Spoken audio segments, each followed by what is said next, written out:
Greetings and welcome to this second episode of this series on how to create up art with Trapcode TAO.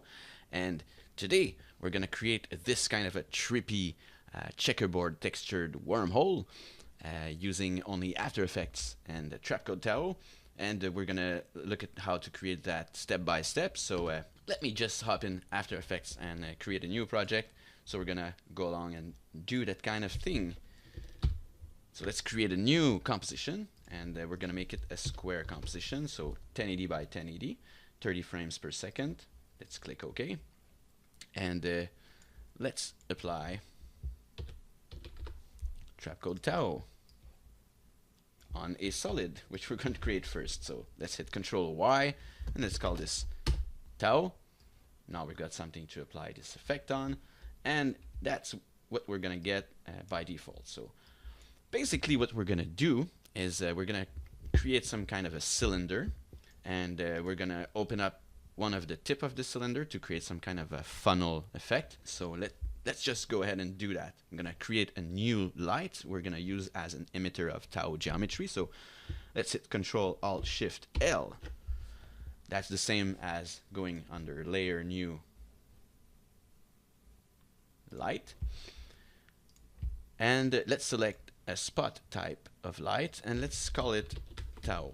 It's important to be all in capital letters, or else it won't work. So these settings are perhaps not what's set by default in After Effects, but this is what I use. I've set the cone angle at 0 so it doesn't bother me in the interface. So that's what we're gonna have at first. The first thing we're gonna do is with this light selected, let's hit Control Alt O, and in this little panel we're just gonna check off the auto orientation, and let's hit P, and we're gonna center this guy. So let's create a new solid, Control Alt Shift Y. Let's make this not a solid but a null. Let's make this null 3D, and let's attach our light to the null. So let's zero this out. Gonna make sure that it sits at right at the center. And let's create some keyframes for our geometry. So let's click on the stopwatch here to create a keyframe on frame 0. We're going to go to frame 300 and make another keyframe there. Let's hit the home key to get back here, and we're going to extrude it on the Z. So if I pull it in the negative, it comes towards us, like that, and if I pull toward the positives, well, it's going in distance, so we don't see it. What we have to do if we want to see that is remove the caps. So by removing the caps here, I've got my geometry. I can see through the top and the bottom part. We don't need the automated path generator, so let's uncheck this to turn it off. We're going to use only our lights. Perhaps we want to go in the light options here and check size from radius. That's going to allow us to control the radius of our shape using the radius settings directly on the light object here. So that's one thing that might want to be useful to know. And let's make this a cylinder. Right now it's a triangle. It's got some chamfer. That's the little kind of a bevel here. Let's turn that off. Get a straight triangle. And let's increase the amounts of sides to make it a circle. So we're gonna get some kind of a cylinder. Let's start with 48 sides here. If we uncheck this, no, it will just keep on being there. And let's make this all flat. So let's use the density setting. And do I have some color here? Yeah.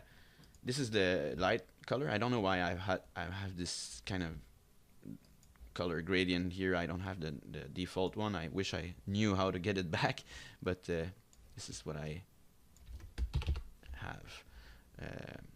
For now, we're just gonna put F to get some white here, pure white, and let's put this to 0. I don't know if that's going to be necessary there. So we've got our basic cylinder shape. let's make this shape. Let's make a camera, so we're gonna be able to look at it from another angle. Let's choose 50mm, the default settings, and let's create a null. We're gonna use as a dolly, so Control Alt Shift Y, make it 3D, connect the camera to that, and now if we rotate here, we're gonna be able to look at our cylinder from the side there. And let's create some funneling with that. So we're gonna just make sure that let's look at our keyframes here. So we going from all the way down to all the way up. Let's reverse those keyframes. So we go from 0 to 1670, and let's while holding Shift to keep our position keyframe visible, let's quickly twice tap on A. So here we've got the radius. Now it's set to, let's make it 100 there, and let's make a keyframe here, and let's bring it a little bit forward there. And now if we increase that, we're gonna have it funnel there, and if we bring this forward, it's gonna start funneling lower down our cylinder. So let's hit Control Alt front slash here to refresh, and now we don't see much of it because it's all white. So let's make a texture. We're gonna hit Control Y to make a new solid. Let's make this one 512 by 512. We're gonna call it text, and let's hit Control Shift C. So we're gonna leave all attributes, and there we've got our square texture here. Let's simply apply a checkerboard effect on there. So here we've got it. It's a native After Effects thing, and the black areas are transparent areas. So let's make sure we have another solid on the back there that is entirely black. We're gonna put that below, and let's make insert that we have only 4 squares there. So let's make sure that 256, because we're 512 divided by 2. So we shouldn't. Are we in full? Yeah. So we still might have like some area here. So let's make it a little bit bigger. 0.5, and there we go. So basically we've got a basic checkerboard texture. Let's apply that on our thing there by going under texture, and let's select our comp here.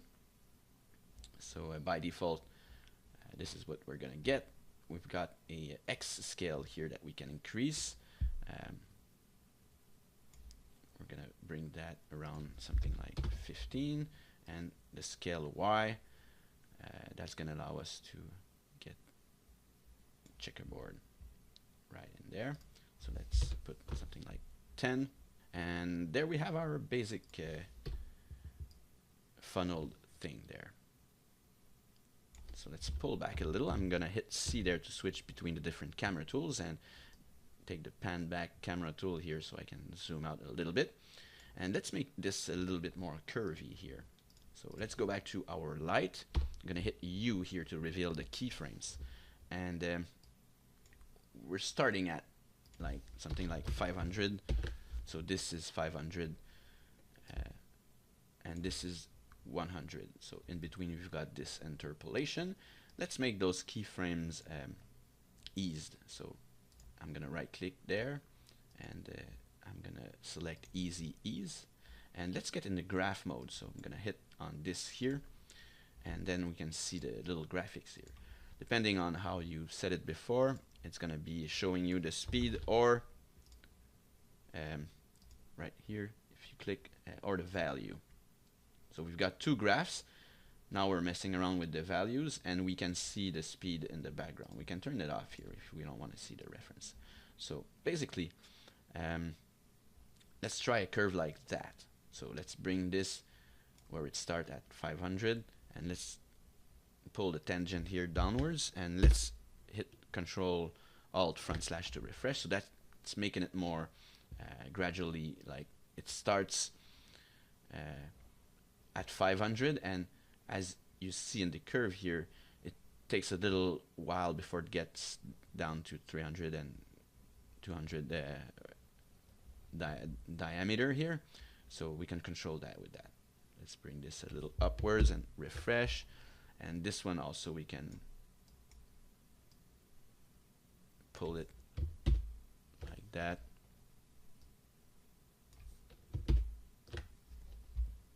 And let's move around with our camera to get somewhat of a better angle here. So maybe what we really want is, let's bring this a little bit closer there.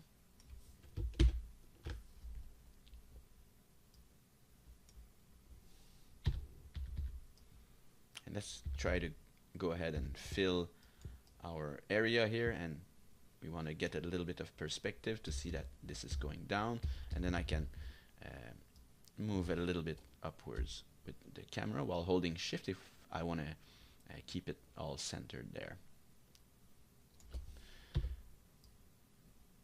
Another thing that we can do also to increase the impression of depth is changing the angle of view. So if we hit Control Shift Y on the camera, we'll open this panel here, and let's say 28mm.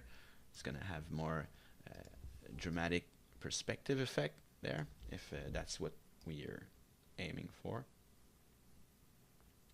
depending on what you wanna get there. And also, like right now, these first texture part are kind of stretched here. We can also ease this, so it's also gonna alter it.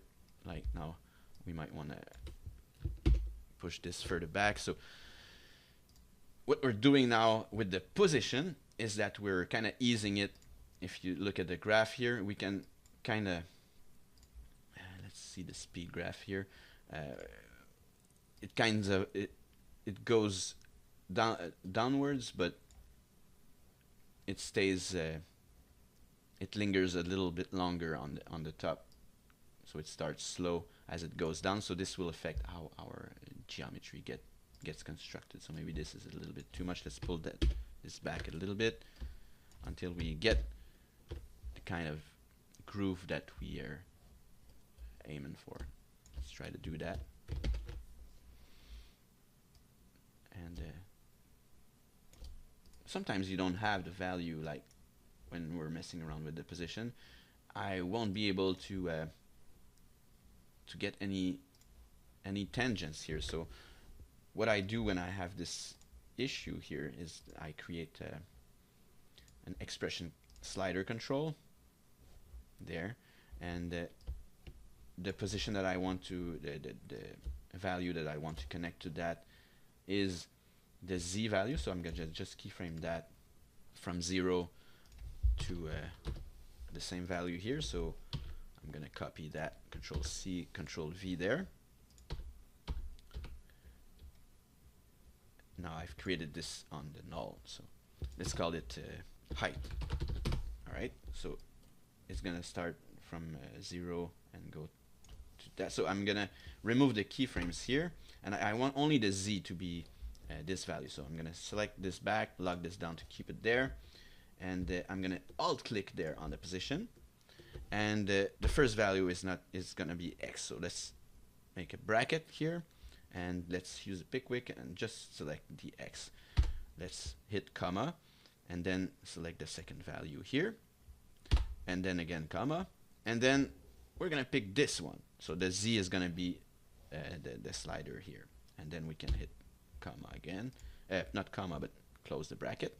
So we're getting back at uneased keyframes there, but what's cool now is that we're gonna be able to control the value directly in the graph, which sometimes I don't know why After Effects behaves this way, but we not showing them to me. So let's use that now to model our thing here, and we can click there, easy ease, to get our handles. So let's try this. That's too much. Let's bring it like that, and that's more like we wanted. So I'm gonna pull back a little bit here to see how it looks. So this is what we have. Let's rotate. Oh, not that null, that null. So this is the shape that we've got. This is how it's funneling. So I don't know, maybe you want the funneling to be different, maybe you want it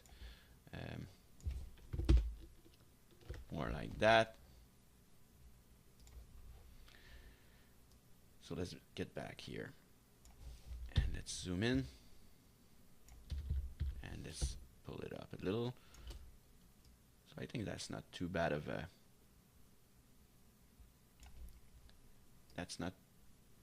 an angle here. So we've got something pretty interesting. Now let's just make a quick animation here. So remember, you can replace the texture with anything you want. What's cool is that we've got it just one set of repetition here, and we're using let's unlock this. We're using the TAO. Let's remove the we don't need the ambient occlusion on this. So we're using the scaling of TAO here. So if we want to simply animate it going down or rotating, we don't need we can play around with this. Pretty nice. So texture offset X.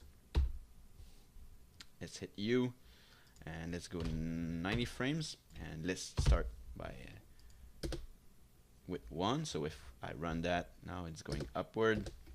Let's go 1 frame back at frame 89 by hitting page up, and I'm gonna hit N to close the work area, and that should loop pretty fine.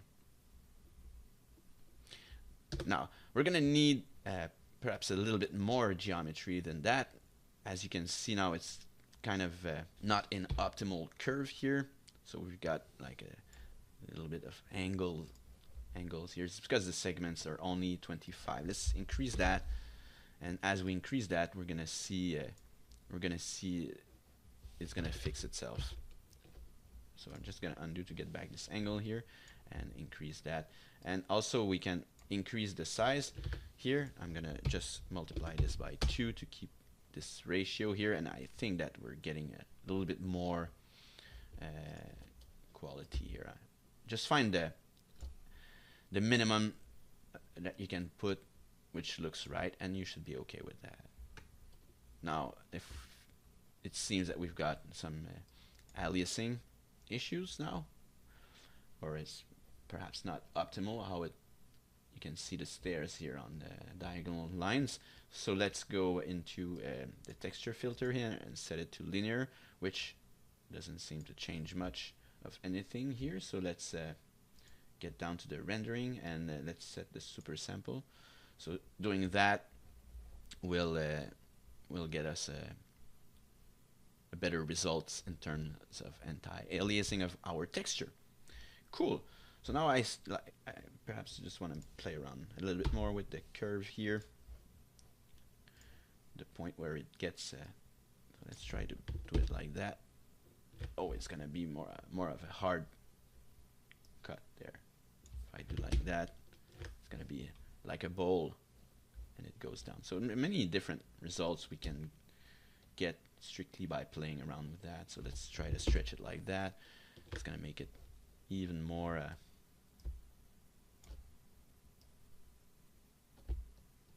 oops, I just want to select one point there, and I like how it looks now. That's pretty cool.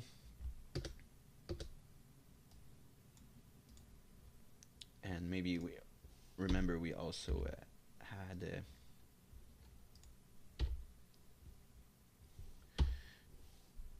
now this slider is controlling the height here, so perhaps just want to, like, if we want to get more of a, we don't want it to be that flat in the beginning of the funnel, so let's just bring this tangent a little bit more diagonal, so it's gonna make this curve down there less drastic, which is gonna, I think, look pretty nice. Let's get this kind of an angle. All right, and then now looks pretty cool.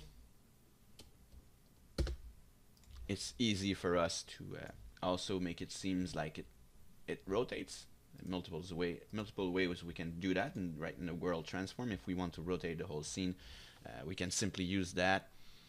So if perhaps we want to make another motion in there, let's get to frame 90, and of course we can rotate 360 degrees. This will make a whole rotation, and we're gonna be sure that, oops, but we don't need to rotate all the way because we got some kind of repetition there. So what let's find how many degrees we need to rotate it. So I'm not that good with math, so usually I do it, I eyeball it. Let's hit Shift F8 to take a picture at frame 0. So Shift F8, looks like that, and right here at frame 90 it should look the same. So let's rotate that until we're about the right value. So it seems that it is going to be 36, which is mathematically corresponds to how many stripes that we have in there. Multiplied by 2 because we have 2 colors, but that's one quick way to make it seem like this rotating the whole way, but we don't have to render that many frames. Let's make it even faster, so only 45 frames for that, and I'm gonna get a nice looping motion there. We can also animate, like in the texture there, we can animate the scale of this if we desire, because we've got our texture set up in this particular way, which allows us lots of control and manipulation for experimentation, which is awesome. And that's pretty much all I wanted to show you today. It's the second of this Op Art series. I've got another one prior to that. If you are interested in learning more optical art creation with Trapcode TAO, which is a perfect tool for that. We don't need hardcore 3D rendering for those kinds of effects, I think, which are minimalistic in some way and pretty simple, but pretty interesting to the eye. Let's make a little bit of distance here. So we've got our fog here. If we bring this down, perhaps we can give the illusion here of depth, increase it if there were some light there, or maybe we can put it towards the dark side here.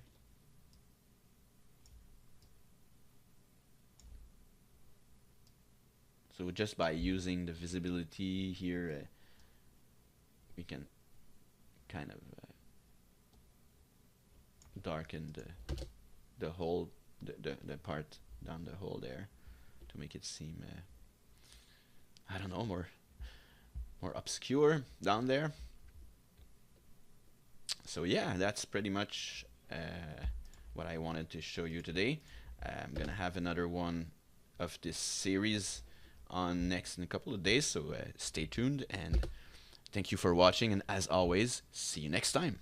And before I go away, I just want to show you yeah, You can just twist it with the twist Z if that's something that you want to. How cool is that? How cool is that? Excellent. All right, that's all I want to show you. Cheers.